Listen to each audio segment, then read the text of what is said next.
গৌতম মুনি, তার স্ত্রী হচ্ছে অহল্যা। তা এই অহল্যাকে দর্শন করে দেবরাজ ইন্দ্রের মনে বড় বাসনা, কিন্তু বাসনাটা জাগলো এমনি এমনি না, এই মদনের জন্য। ও বাণ নিক্ষেপ করেছিল বলে তার পরাক্রম না সহ্য করতে পেরে তিনি কি করলেন, ইন্দ্র মদনে মেতে উঠল। এই জন্য গুরু মাকে পাওয়ার তার মনের ভেতরে একটা লোভ জাগে। যেই না লোভ জেগে গেল, মনে মনে ইন্দ্র চিন্তা করছে, বলে গুরু মাকে তো আর এমনি এমনি পাওয়া যাবে না। তিনি হচ্ছেন গুরু মা, চাইলেই কি আর গুরু মাকে পাওয়া যাবে? পাওয়া যাবে না।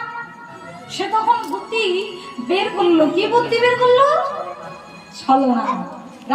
সে জানে যে প্রত্যেক দিন ভোরবেলায় আমার গুরুদেব স্নান করতে চলে যায় ভোরবেলায়। তা সেই সময়ে গুরু মা একা থাকে। সেই সময় যদি আমি যেতে পারি তাহলে কিন্তু আমি আমার আশা পূরণ হলেও হতে পারি না। তাই কি করলো না, প্রত্যেক দিন ভোরবেলায় রাম পাখির দল চিৎকার করতো। রাম পাখির দল বুঝো তো বাবা?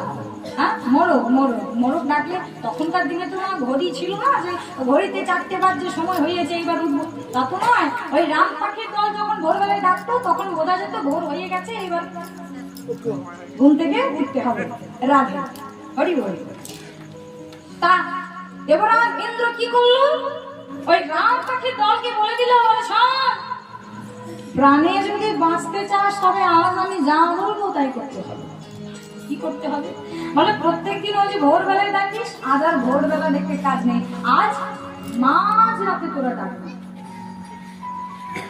ওই রাম পাখির দলকে বলছে চিৎকার করবি মাঝ রাতে, ভোরবেলায় দেখে কাজ করছে। এবার রাম পাখির দল ভয়ে বাবা সেই কাজ করেছে।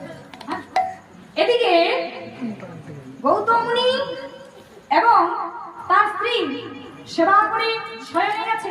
যেই মাঝ রাত্রি হয়েছে বাবা, সঙ্গে সঙ্গে ওই রাম পাখির দল ডাকতে শুরু করেছে। এবার ওই রাম পাখির ডাক শুনে গৌতম মুনি মনে মনে চিন্তা করছে, বাবা আজ এত তাড়াতাড়ি ভোর হয়ে গেল। এই তো কিছুক্ষণ আগেই আমরা শয়নে গেলাম, হতেই পারে হয়তো আমার ভোর, হয়তো ভোর হয়ে গেছে। তা ভোর হয়ে গেছে মনে করে উঠে গিয়ে হাতে করমণ্ডলীটা নিয়ে স্নান করতে চলে গেছে। স্নান করতে যাচ্ছে, চারিদিক একেবারে অন্ধকার, মাঝ রাত্রে বাবা।